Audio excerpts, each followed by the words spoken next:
Ms. Sasha E. Butler is Executive Director of Changing Destination Journey to Excellence Incorporated, located in Columbia, Maryland. She leads a critical global education initiative for school community partnership and the implementation of leadership, social monitoring, learning, community service, and global citizenship education program.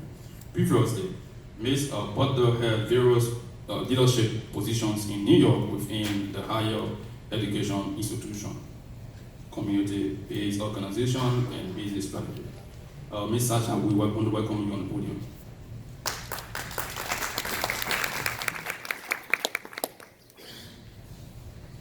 Good morning, everyone. It is an honor and a pleasure to be here, to even stand on this stage, because when we talk about advancing youth through social and economic empowerment, there's no way that you can actually speak to that with authenticity and with sincerity and truthfulness unless you speak to it from a personal experience. I was born and raised in the Bronx, New York, and I was born in a situation where access to some of the finer things in life and some of the resources that you find in school districts where the tax dollars can provide additional support. I didn't have that, so I was at a disadvantage. However, I did come from a very strong family support system, and my mother taught me the power of the dream, and that my vision for life and for myself and for those around me and for my community had to be, must be, bigger than my environment.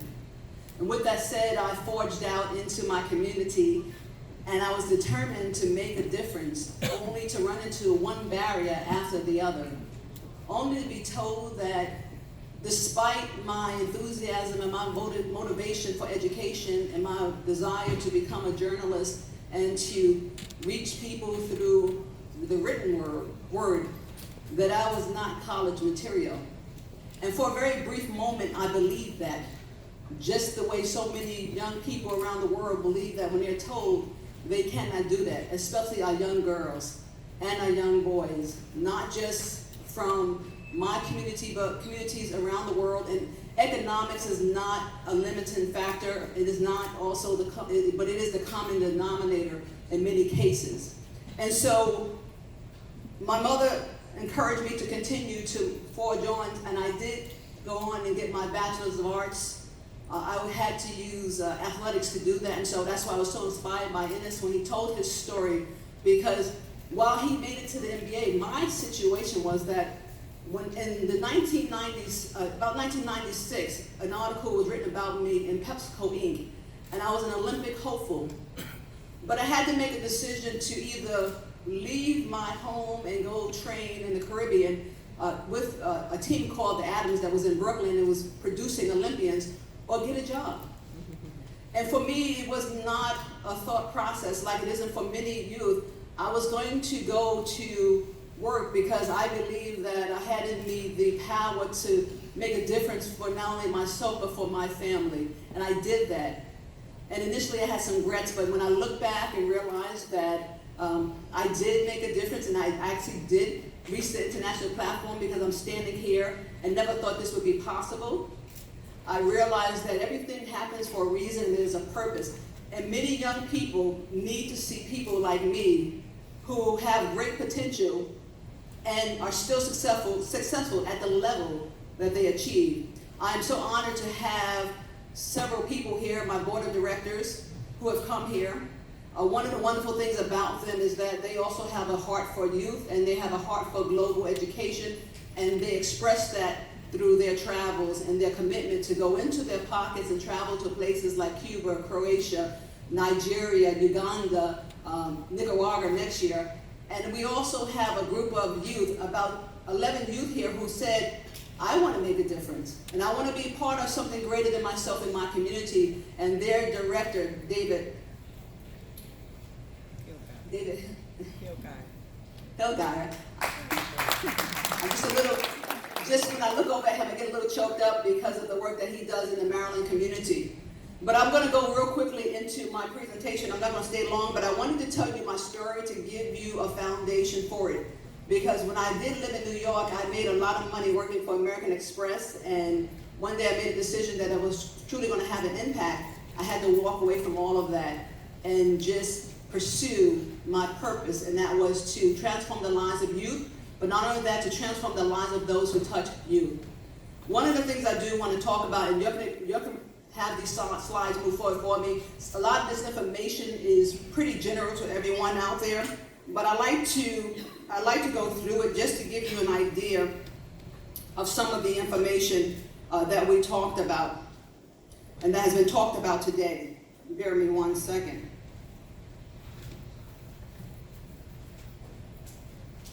Advancing youth through social and economic empowerment. Oh, the clip is right here. I thought it was a pin. Awesome. That's okay. So advancing youth through social and economic empowerment. Today I'm going to talk about key priorities and challenges in access to quality education. I'm delighted to be back in New York because I'm going to talk fast, and I think you will get it. Most places people don't.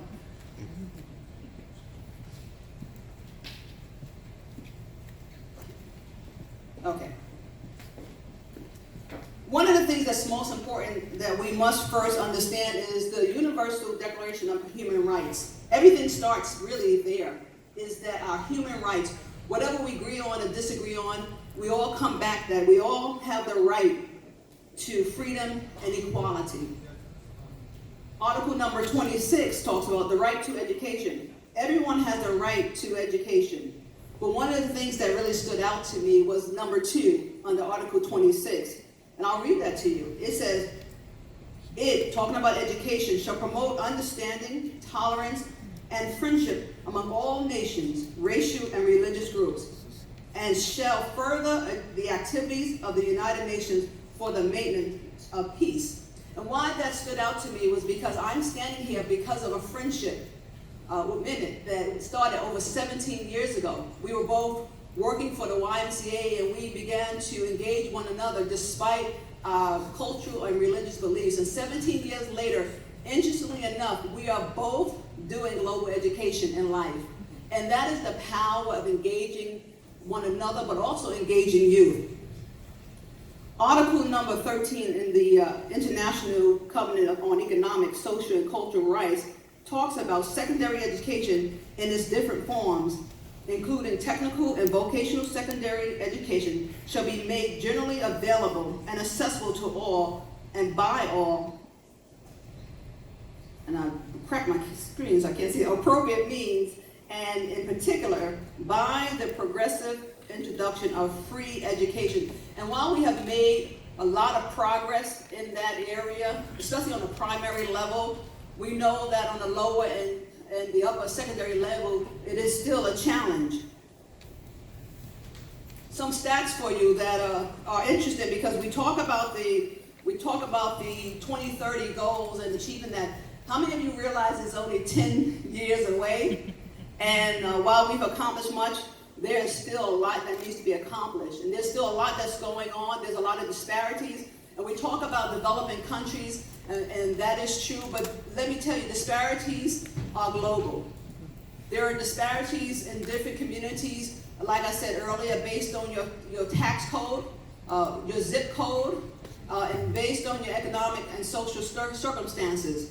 And so these things trickle down into every community. I'm dealing with communities in the Maryland, Virginia, and District of Columbia area where just 5 miles away, one school has access to technology and another school is being told that it will take 5 years for them to reach capacity. There's something wrong with that. And so we need to speak to it while it's happening. Sometimes we say, well, let's just wait and see. Well, it's going to happen, but we have to do more and we have to invest more. We've done a lot, and one of the things that's so important to come and say is that we have accomplished a lot.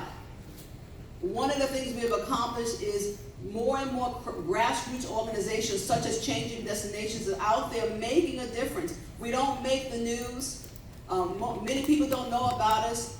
But we come alongside school districts, we come alongside religious organizations and governments locally and internationally, and we say, listen, you have youth, we have resources. And so we are committed to do more, and we are committed to invest more, and I'm here to encourage you to do the same. If we're going to make real progress, and it was said earlier, we have to be truthful. If we're going to make real progress, then we need to do it more and more, and look for those areas. Let's not be influenced by the data, but let the data give us hope that there's more work to be done and we can do it. I'm not going to go through each of these stats, but you can see these stats. One of the things that's so important with the domains of youth development, when you talk about youth development, positive youth development, education is very much at the core of that. And so it's so important that we understand the Youth Development Index has these 5 areas. You have education, is where we seem to focus on, but not only education, we also look at the Sustainable Development number 17 that really encourages private and public partnerships. And that does include NGOs and community-based organizations, but I think that the support needs to happen even more so within the community. The people who have access to your children, those are the people who are struggling the most to get the resources. And so we must look at not only to our pockets, but where we work. We must challenge those companies and those industries and those different businesses in those areas and different people in those areas to do more and to invest more. I just want to talk really quickly in my closing. I'm not going to spend too much time because we can ask questions, but when you think about the 17 Sustainable Development Goals, what the UNESCO has done was establish a framework that we can work from. A lot of times we talk about, I have to fit in exactly into that framework. Well, no, there's 17 goals. Select the goals within your community after you've done your research and your homework to say, which ones fit ours? For me, it's education, and it's the 17 Sustainable Development Goals. And so we do that. One of the things that we're doing is we're building partnerships with schools locally and with schools internationally. We have one of our colleagues here from Owerri, Nigeria. And what we decided to do was that it wasn't enough for us to have the resources for global education here in the United States, but we went down there, we trained the parents, the teachers, and the students, and then we donated a 6-week blended learning course called Why Global Citizenship Matters. And what that has done, and what it is doing for that region, is making learning, it is making education, it's making teaching available and accessible not only to the youth, but to their parents who want to understand how do you raise a 21st century child, but also to the teachers. And the Collins American International Academy has now opened up their doors to teachers all over Imo State to come and get access to that free education. So there should be no excuse why we don't share and why we do not provide these resources for free. It didn't cost me anything to make it other than a headache because I was up all night, but other than that, it was free. Our 4 priorities, when you talk about the challenges, some of the challenges, they talk about it today, so I don't want to go too far into it, but when you talk about access for education, we're talking about infrastructure, crumbling infrastructure, we're talking about poor materials, we're talking about lack of funding, we're talking about teacher training, we're also talking about those disparities and the discriminatory practices that come from people with disabilities and girls, and those who do not have the finances to do that. So those are the barriers, and I know as we sit here and we speak, there are a lot more barriers that you can come up with, but they're there, and they're not really shifting that much. While we made progress up until 2012, not much has happened. You still have a lot of students dropping out of school at an alarming rate. You have over 200 million youth, not to mention the primary care, but at the secondary level, who are out of school. But yet, our youth represent 1.8 billion, and I have 11 of them sitting over there. So we must engage them, because this is their future. But there is hope. The hope is that we're here, and the hope is that we are all committed to do something. And so I encourage you to do something. One of the things that we need to do is find your framework and align it with the United Nations goals, global goals, and make it work for you. Ours is, we believe it's leadership development. We believe in, and we have some competencies within those, as you can see there. We also believe in social emotional learning, because we want our students to be mature. We want them to be socially mature, and we want them to be emotionally intelligent so that they can engage people from other cultures and other backgrounds and make a difference and not be threatened by the differences. We also believe once we deal with their social and emotional, we teach them to lead themselves and then to lead others. Once they do that, they now are accountable to go out into their own communities and make a difference. I say to my students, what's going on in the community? Well, Ms. Butler, I don't know. Why don't you know? And so we challenge them to know what's going on in the community and to come up with innovative solutions and to challenge the politicians and their parents and their teachers and the other adults in their community to allow them to make a difference, to share power with them. Because see, the thing is, we have to share power. We have to relinquish some of that power because they're going to take over anyway. So we might as well relinquish that power.